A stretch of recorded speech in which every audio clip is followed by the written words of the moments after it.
On va s'attaquer aujourd'hui à une œuvre vraiment marquante du XXe siècle, Vocation de l'islam, de l'intellectuel algérien Malek Bennabi. C'est un livre qui, même près de 70 ans après sa sortie, continue de poser un diagnostic radical et incroyablement pertinent sur la civilisation musulmane. Allez, on plonge dedans. Bennabi nous lance ça d'entrée de jeu, une phrase choc. Ce qu'il veut dire par là, c'est que le problème fondamental du monde musulman, ce n'est pas tant le colonialisme, cette force venue de l'extérieur, non, c'est ce qu'il appelle la colonisabilité, une sorte de faiblesse intérieure. Et ça renverse complètement la perspective habituelle. Et voilà, on est au cœur du sujet. Là où la plupart des analyses pointent du doigt l'oppression extérieure pour expliquer une forme de stagnation, Bennabi lui nous dit « Attendez, regardons d'abord chez nous, à l'intérieur ». Il suggère en fait que le colonialisme n'a pu prendre racine que parce qu'il y avait déjà un terrain fertile pour ça. C'est cette idée assez dérangeante qu'on va explorer ensemble. Donc, première étape, il faut comprendre ce mal interne. Bennabi, il ne cherche pas d'excuses, il ne tourne pas autour du pot. Il va droit au but pour identifier la racine du problème. Ce concept de colonisabilité, c'est vraiment la clé. C'est une sorte de prédisposition. Ce n'est pas le colonialisme qui crée cet État, c'est cet État qui permet au colonialisme de s'installer. C'est l'idée qu'une société qui a perdu son élan vital, son dynamisme, sa capacité à créer, eh bien elle devient vulnérable par nature. Bon, d'accord, la maladie vient de l'intérieur. Mais d'où exactement? Bennabi ne s'arrête pas aux symptômes. Il veut remonter à la source. Et pour lui, la réponse se trouve dans un profil humain bien particulier. On en arrive maintenant au personnage central de toute son analyse. C'est à travers ce portrait qu'il va expliquer des siècles de stagnation. Alors attention, l'homme post-almohadien, ce n'est pas une personne qui a réellement existé. C'est un archétype, un profil psychologique. C'est l'homme qui hérite d'une civilisation sur le déclin. Un homme qui ne sait plus construire, qui sait seulement accumuler des choses ou répéter des formules du passé. Pour Bennabi, ce déclin ne date pas d'hier, les racines sont profondes. Ça commence, selon lui, dès la bataille de Siffin, qui crée une première fracture. Mais le vrai point de bascule, le moment où la civilisation perd son moteur, c'est la fin de l'empire almohade. À partir de là, l'élan est brisé. Si bien qu'à l'époque d'Ibn Khaldoun, le constat est déjà là. Le monde musulman est devenu incapable de progresser. Alors concrètement, à quoi il ressemble cet homme post-almohadien?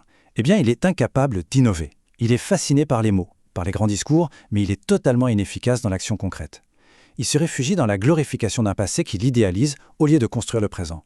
Pour lui, la civilisation, ce n'est plus une maison d'idées à bâtir, c'est juste un tas d'objets en entassés. Face à cette situation, bien sûr, il y a eu des réactions.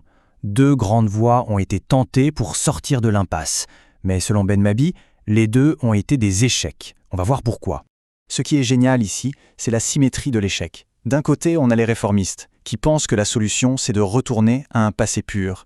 De l'autre, on a les modernistes, qui pensent la trouver en copiant l'Occident. Résultat, les premiers deviennent anachroniques et dogmatiques, et les seconds deviennent superficiels, inauthentiques. Les 2 manquent complètement la cible.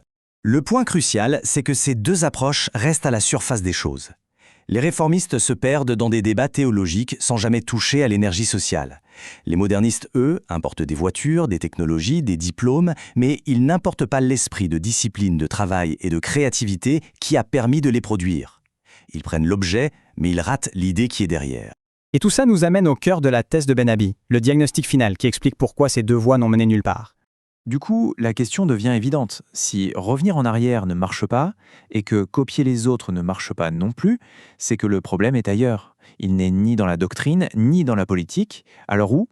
Et voilà la réponse, simple, directe, redoutable. Tant qu'on ne s'occupe pas de l'homme lui-même, de sa psychologie, de son rapport au temps, au travail, à la communauté, tout le reste c'est de l'agitation pour rien.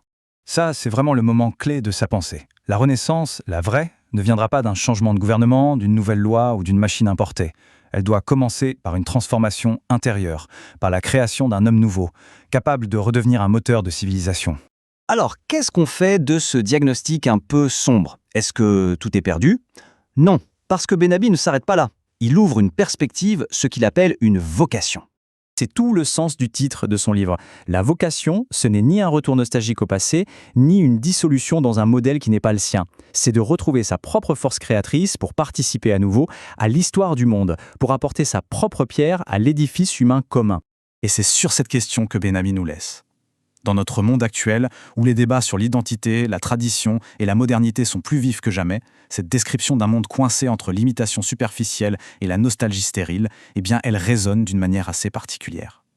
Voilà qui donne à réfléchir. Merci d'avoir suivi